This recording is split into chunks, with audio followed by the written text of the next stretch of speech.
In what may be the biggest scandal to rock political debates lately, accusations are now flying about ABC's moderation of last week's presidential showdown debate. We're talking about claims that Kamala Harris got a helper's guide while Donald Trump was put under constant scrutiny. You won't believe the details as we unravel this crazy story. Let's get into it. Hey guys, welcome back to the channel. So you know the drill. Please subscribe, hit that notification bell. Today, we're getting into a raging controversy surrounding ABC News and their moderation of last week's presidential debate. That's right. Seems like the debate turned into a circus act where one candidate brought the clowns and the other one got stuck with balloons. Well, spoiler alert, one candidate was being fact-checked harder than a student working on their thesis while the other had a carefree experience. So what's the latest? Senator Roger Marshall from Kansas had joined the fray, calling for a Senate investigation into ABC and Kamala Harris's campaign. It gets better, guys. Marshall alleges that there was collusion, love that word, as Kamala had all of her answers polished up like a brand new car before the debate even started. It's like she walked into an exam hall with the answers written on her hand. And what about these supposedly impartial moderators? Lindsay Davis admitted post-debate that she and her co-moderator, David Moore, coordinated their efforts to fact-check Donald Trump throughout the event. But can you believe it? Not a single fact-check was directed at Kamala, and I, for one, think that everything that came out of her mouth was a bold-faced lie. On September 12, a Twitter user that goes by the name Black Insurrectionist, who has 143,000 followers on X, dropped a bombshell announcement. He claimed to have obtained a signed declaration from a whistleblower at ABC. This isn't your run-of-the-mill whistleblower. It's a potential atomic bomb in the political world. The tweet stated, "I will be releasing an affidavit from ABC whistleblower regarding the debate. I have just signed a non-disclosure agreement with the attorney of the whistleblower." Now imagine that, guys, a whistleblower whose words may change everything as we know it in politics.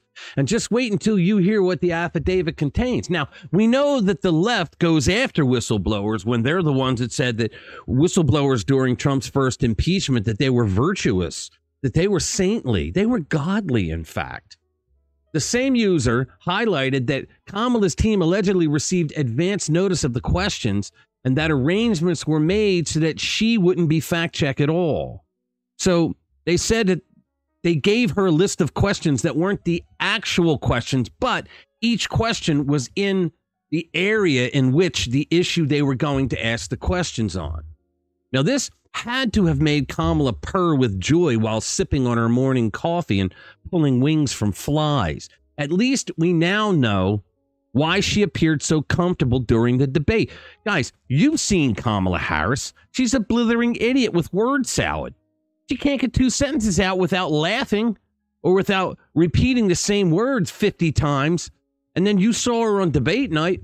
It was either she was comfortable because they gave her all the questions and knew that she wouldn't be fact-checked, but they would give Trump a hard time, even on the truthful things that he said, or she was doing drugs. One or the other. There's no in between.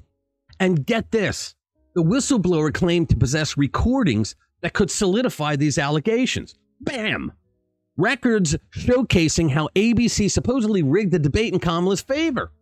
Notably, insiders are saying that Kamala and Lindsay Davis are members of the same sorority, Alpha Kappa Alpha. Quite the cozy little connection, right? And don't forget that Dana Walden, who runs ABC, introduced Kamala to her husband.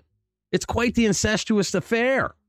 But would ABC dare go public with that juicy nugget before the debate? Not a chance. Imagine the outrage if everyone knew that before the debate even started that the fix was in. Bill Ackman chimed in on X on the unfolding drama, tweeting, "If indeed this turns out to be true, consider the character of the presidential candidate that would cheat in a debate." Now, there's an understatement. I mean, how brazen must you be to negotiate your token having it easy while your opponent is constantly painted as the villain? He added another tweet that says, get this, "If you are a journalist, your reputation is all you have.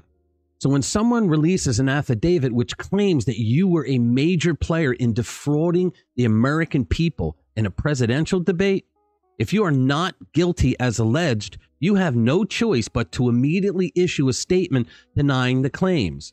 For silence, it is an admission of complicity. Yeah.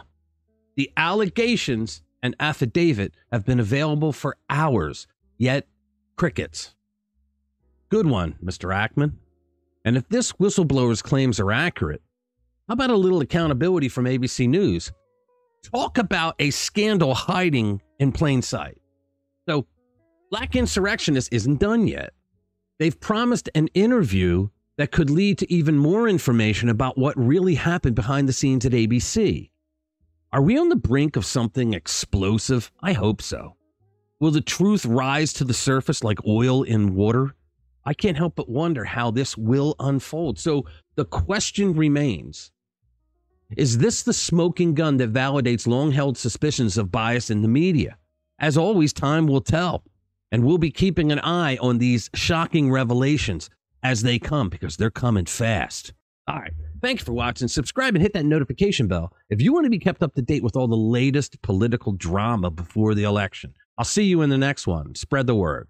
It's hard to understand why some people put their head in the sand in a world so cold where hearts are stone.